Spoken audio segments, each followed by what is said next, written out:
আসসালামু আলাইকুম রহমতুল্লাহ। সম্মানিত ভিউয়ার্স, আমরা কুড়িগ্রাম জেলার ফুলবাড়ি থানার এলাকায় যে ছিটমহল আমরা শুনেছি, পড়েছি, বাংলাদেশের সাথে ইন্ডিয়ার চুক্তি হয়েছিল। যে এলাকাটা এরকম বড় বড় ছিটমহল আছে, তার মধ্যে কুড়িগ্রাম জেলার ফুলবাড়ি থানার এলাকাগুলো অবহেলিত, না ইন্ডিয়ার মধ্যে ছিল না বাংলাদেশের মধ্যে ছিল। তারা কোনোটাই সুবিধা ভোগ করতে পারতেন না, চাকরি বাকরি বিচার আচার কোনোটা সুবিধা ভোগ করতে পারতেন না। ইন্ডিয়ার মনে করতেন বাংলাদেশে মনে করতেন ইন্ডিয়া। যারা ছিল অবহেলিত, রোহিঙ্গাদের মতন কিছুটা। পরবর্তীতে 2016 সালে মোদী সরকার আর আমাদের হাসিনা সরকারের চুক্তিতে মোটামুটি ভাগাভাগি হয়েছে।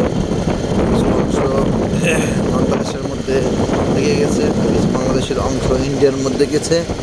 এই ভাগাভাগের মধ্যেই সমাধান হয়েছে আলহামদুলিল্লাহ। তারপরে আমাদের বাংলাদেশের সীমানার মধ্যে ইন্ডিয়ার সীমানা চলে আসছে, এটা ছিটমহলের অংশ। দেখার জন্য শুধু রাজশাহী থেকে আমরা বাড়ি দিয়ে আসছি। আমরা হাঁটছে ইন্ডিয়ার ভিতরে দিয়ে চলছি।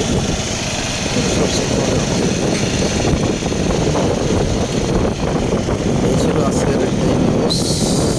আপনারা দেখতে পারেন যে আমরা বাংলাদেশের থেকেও ইন্ডিয়ার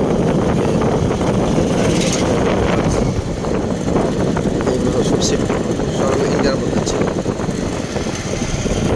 এই পর্যন্ত ছিল আজকের ভিডিও। ভালো থাকবেন সবাই। আসসালামু আলাইকুম।